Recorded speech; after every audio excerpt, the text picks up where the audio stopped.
Hello everyone and welcome back to Let's Play Heroes of Might and Magic 3 Horn of the Abyss. It's the Forged in Fire campaign. It's time to proceed to the portal. We have some Efreet Sultans here, we also have Efreet Sultans here. I wonder if we can do this fight without losses. As soon as I approached the portal, over a dozen fiery whirlwinds, Efreeti, appeared out of nowhere. I ordered my men to prepare their weapons. Yes, this is my concern. Immediately crossing the battlefield. So many deaths. This is almost what I want though, so we could probably work with this. If I could swap the automatons into vulnerable places, I think that we'll be okay. It may actually be the answer for what to do with the this one up here as well. But let's see how we go for now in this area. So 1, 2. That may work. Obviously, we don't apply the battle results. So you bonk this. Excellent. Go ahead and blow it up. That's fine.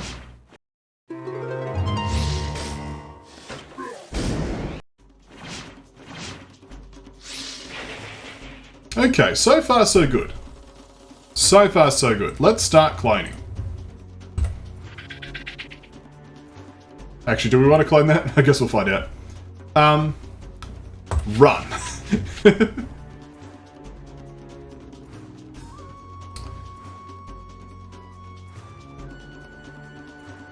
Run.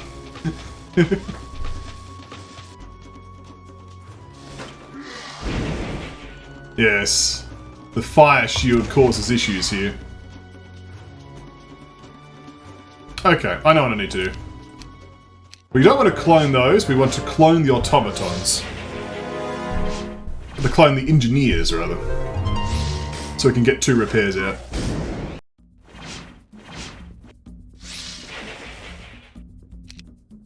Like so.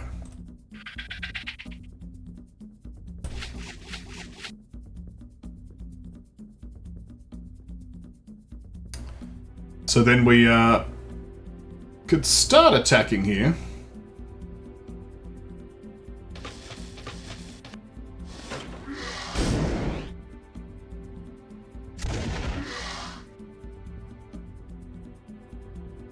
So now we run with the engineers. And repair here, so that the Efreeti can kill this stack while blocking the range stack.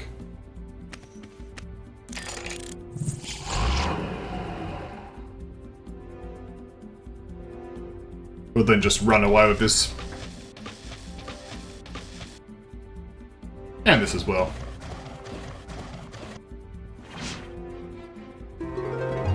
Okay, that's transpired as I predicted.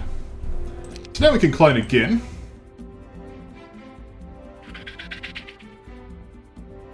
I think that's just about what we want. Let's drop a blessing on this. Bloodlust. Okay, so we'll have the bounty hunters just step out of the way. Like so. So then we have engineer stack number 1 go repair this.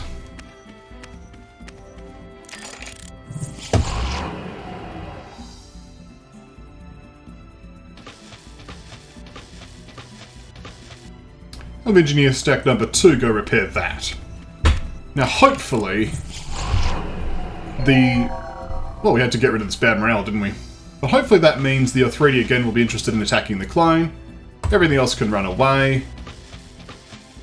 And let's see. Excellent. That's what we want to see. And there we go. A casualty-less victory. We could try the same strategy here, but there are a lot more of them. We'll give it one go. But I'm suspecting it's going to be a little bit ambitious. There's a lot more of them for starters. Yeah, I don't like this. Okay. We'll come back to this later when we've got a bit more troops.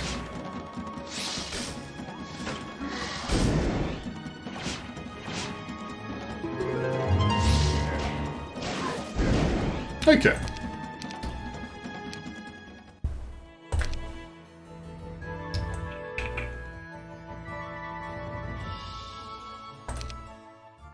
Let's continue, shall we? Into the portal. Look at this. Pillars. Dunes. We should also... yeah, we got that back on good. Looks like we've entered the tomb properly now. Let's explore. There's some obelisks that we are just there for decoration. Some steps. A hole. Some fairy dragons guarding a warrior's tomb. If you really want your, what is it? Undertaker's necklace. Amulet of the Undertaker. That's an option, I suppose. What's on the other side of this fairy dragon? Interesting, though. We found where Henrietta might be. The gate leading to the depths of the tomb is tightly shut, and you fail to open it.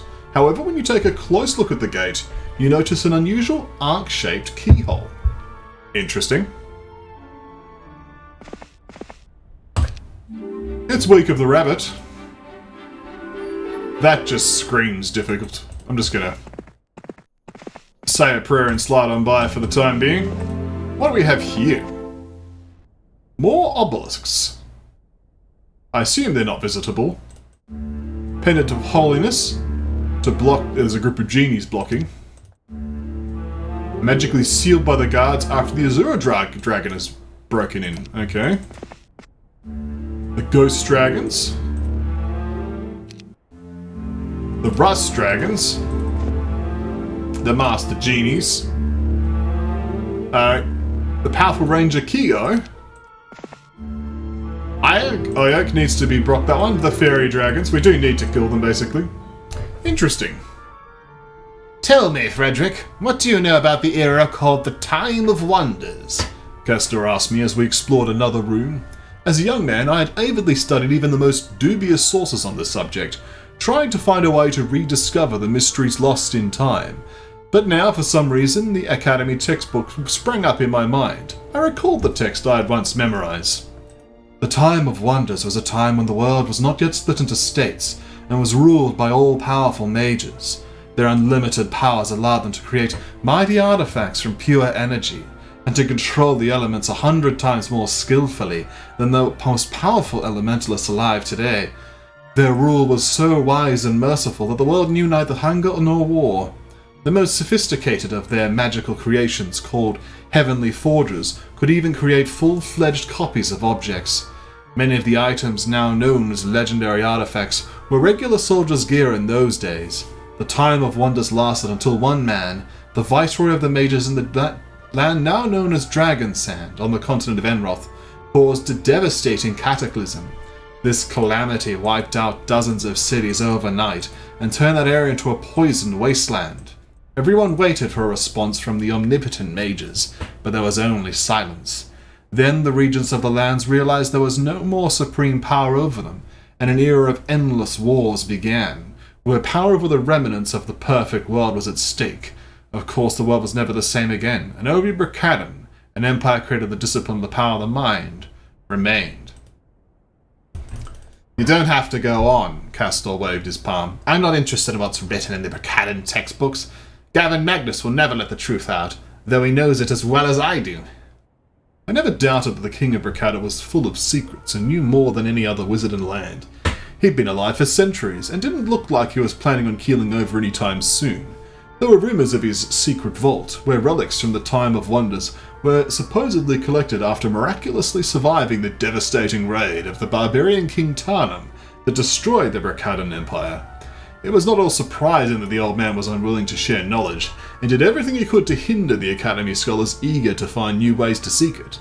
In Brakaden, one could only use cognition methods approved by him personally, and everything else was condemned or anathematized.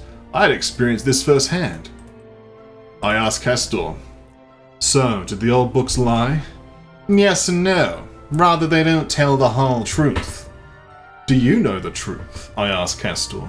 Our conversations are becoming less and less formal, and I regarded him as a king. A scientist, an inventor, a teacher.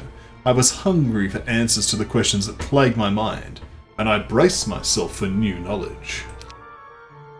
Interesting. What do we have in these quest cards? Tonant. And here we have the Pendant of Courage.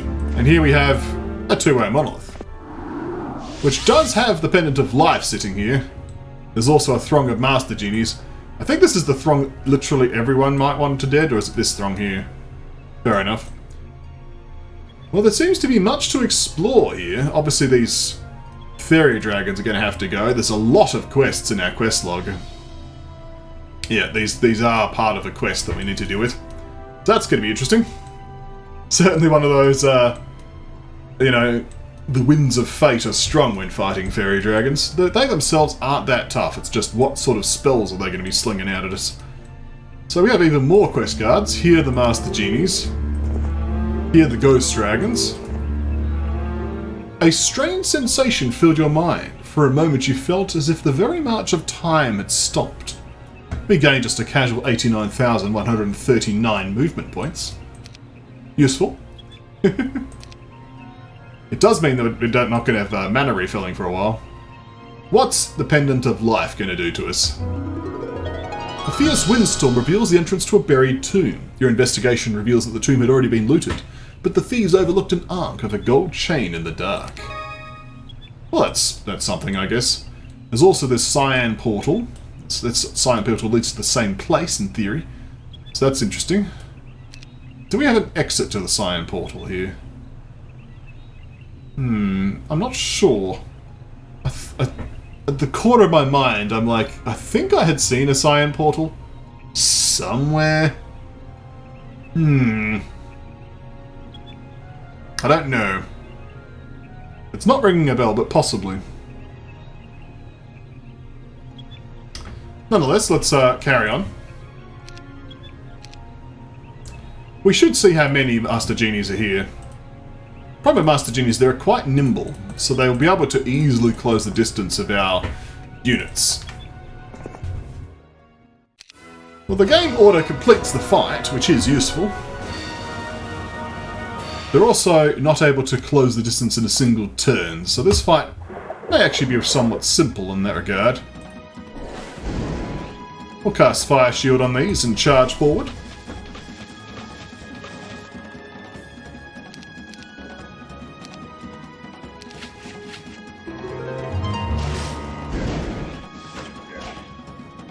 Looks like our automatons are easily able to dispatch these Master Genies. One thing that's always takes me a little while to get used to is just how much the primary stats influence. Well, that's a frenzied attack. That's going to be powerful.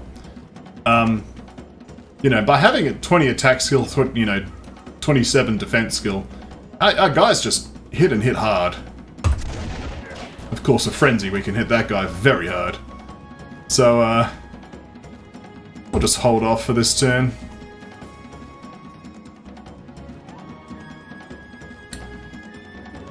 We'll chuck out a clone on the engineers so we can charge forward and get a repair off if needed. I'm going to attack here. Means the engineers will be in cloning distance.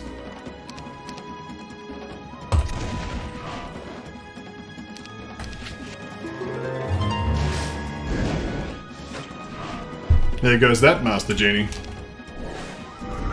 Protection from Earth.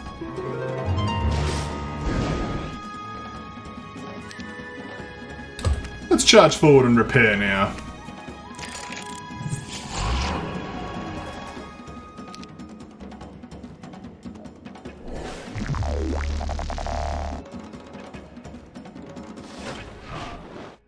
I think we've done here.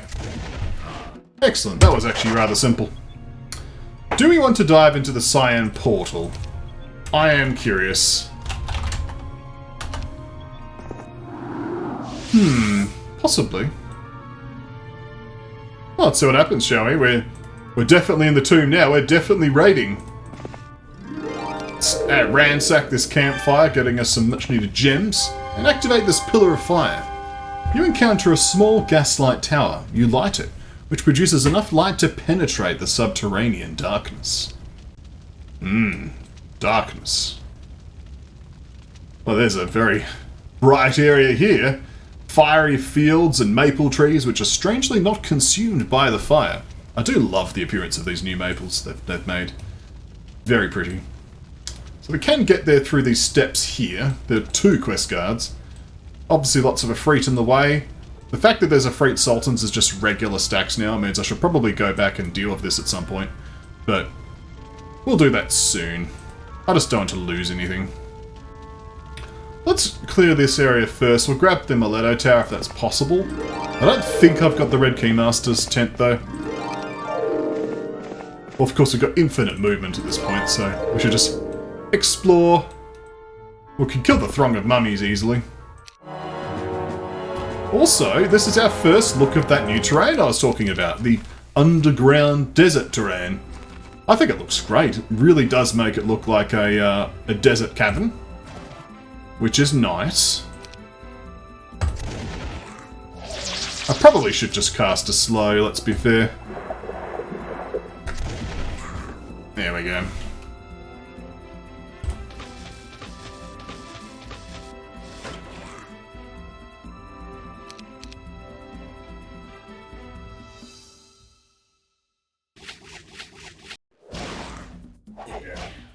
I was like, might be a little bit close. It was a little bit close, but we got there.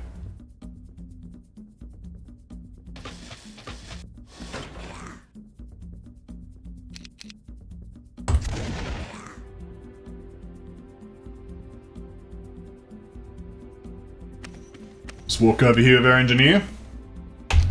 One slight mistake I have made is I've covered up my recording in terms of how much time I have left in the recording, so who knows how long this video is going to be.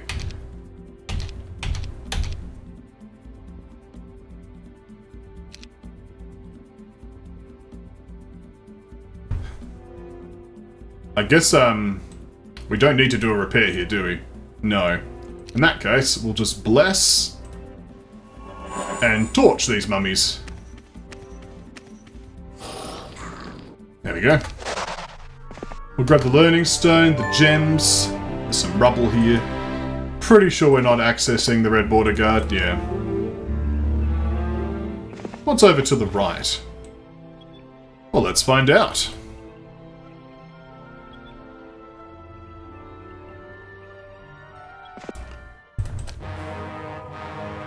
Oh, because it's just basic or freight, we just outspeed them, so that's very easy.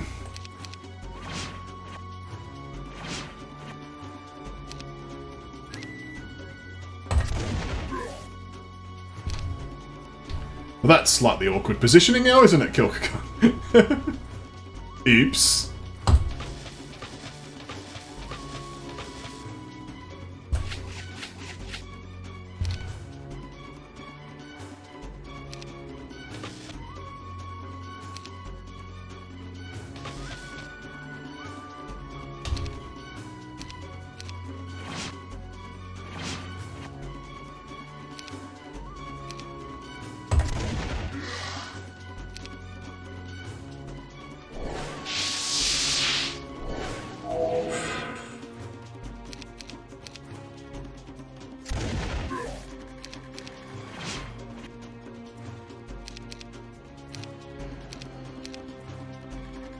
A nice easy fight.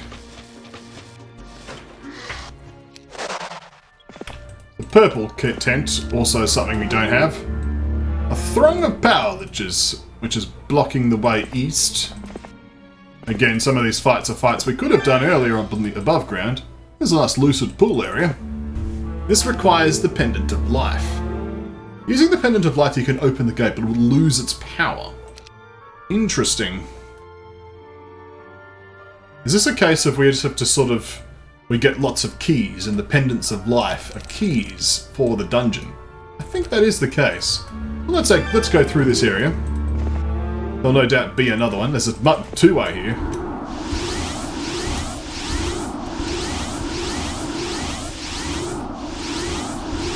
There's some gold golems. Let's kill the gold golems while we're here.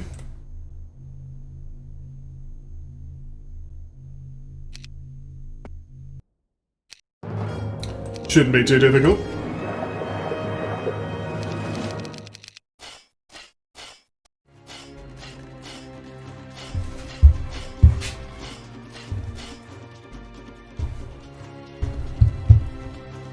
Okay.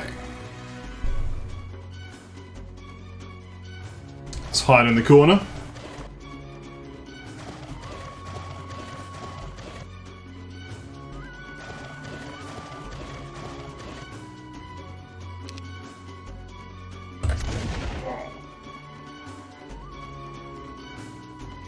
I think it's just going to be a case of just run forward with the automata, allow them to take damage. Especially with Counter-Strike.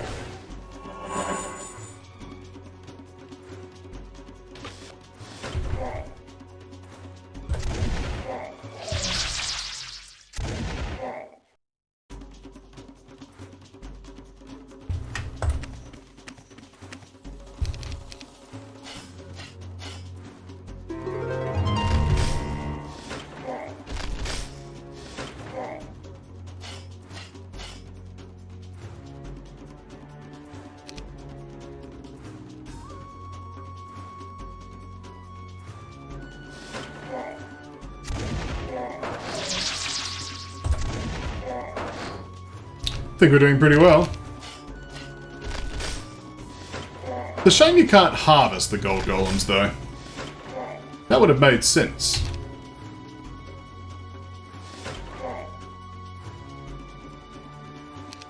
Let's issue the clone now.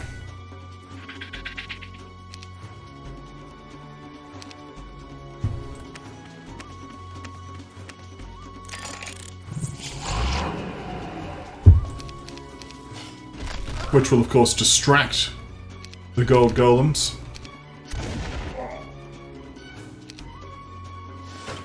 And allow for a casualty-free incident.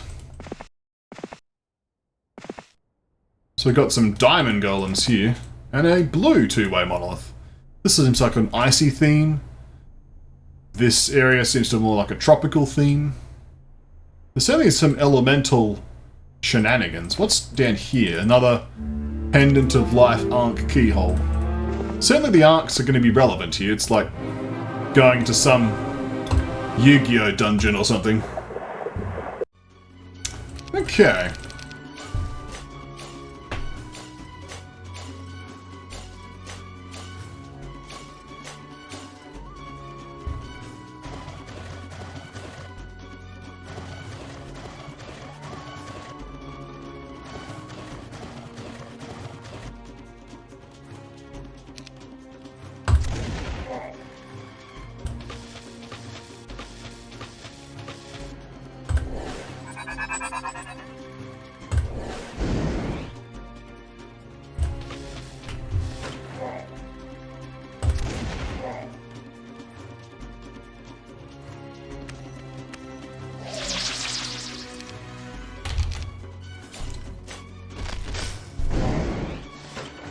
I don't know if the fire shield's going to do too much, though, to golems, because, let's be honest, they do have the whole, you know, spell damage reduction mechanic going on, so that might make things a bit more difficult.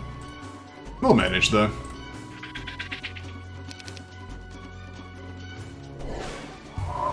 Haste on the automatons.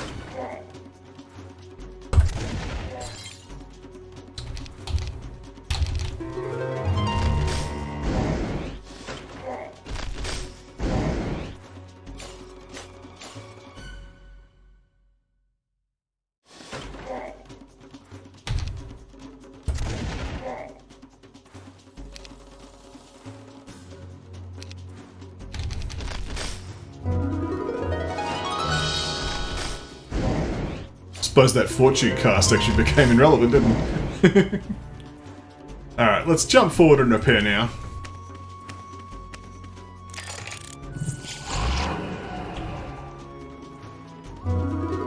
The luckiest automatons.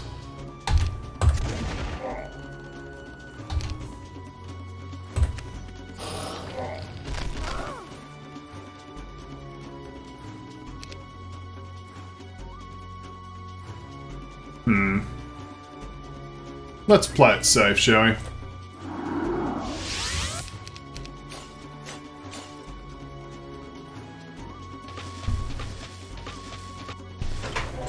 Cost 3 spell points to not have to redo the fight. Okay, so we've got a blue portal, which leads to one place in particular. This barrier is protected by Telkchion, apparently, which does have an Azure dragon behind it. That's going to be an interesting fight.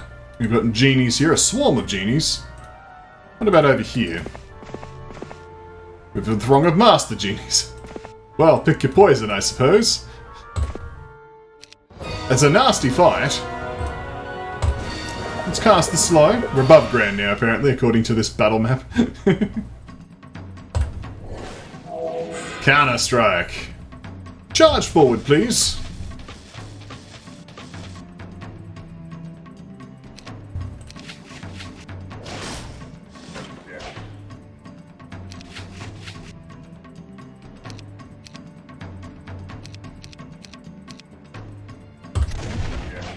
I'm concerned that they may lose interest in the automaton. We just have to keep distracting them with some clones.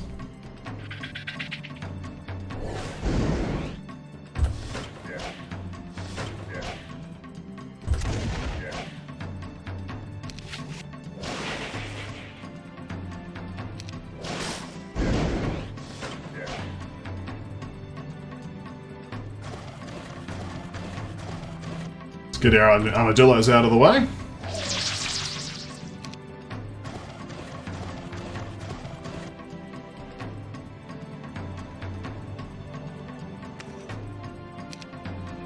Let's clone our engineer stack to get a nice repair off.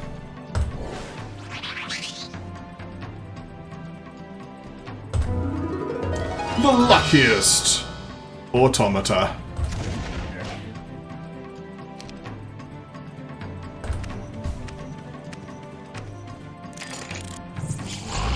Excellent. Oh, anti-magic.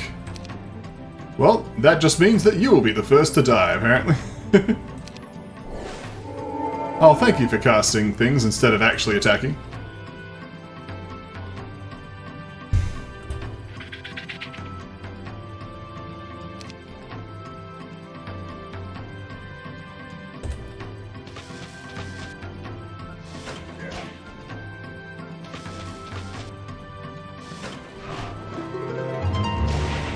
Excellent. Now that prayer is a concern, but we should be able to slow that off of him, or dispel it off of him, I guess.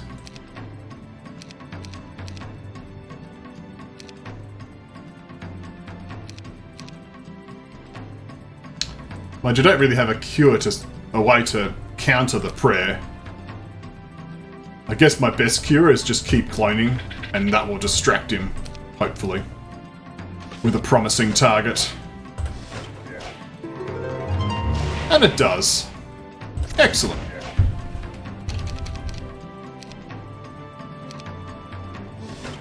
And there we go, the Master Genies are defeated, and I get 5 crystals and 5 gems. There's some actual obelisks that we can visit. Interesting. Also, look, the puzzle map.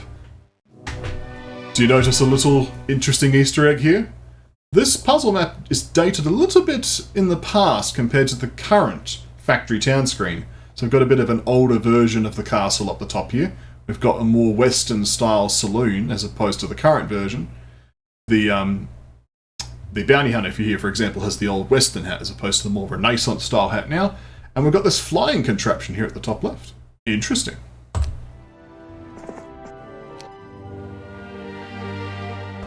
Well, the Grail's underground. We may well need to make the Grail in order to progress through the mission. This requires a pendant of life. Well, hold on one moment, and I'm going to see how long the video has been. And my instincts were actually dead on. It's been half an hour. Thank you for watching. When we come back next time, more Heroes of Might and Magic 3 tomb raiding. We're actually in the tomb. Oh yes.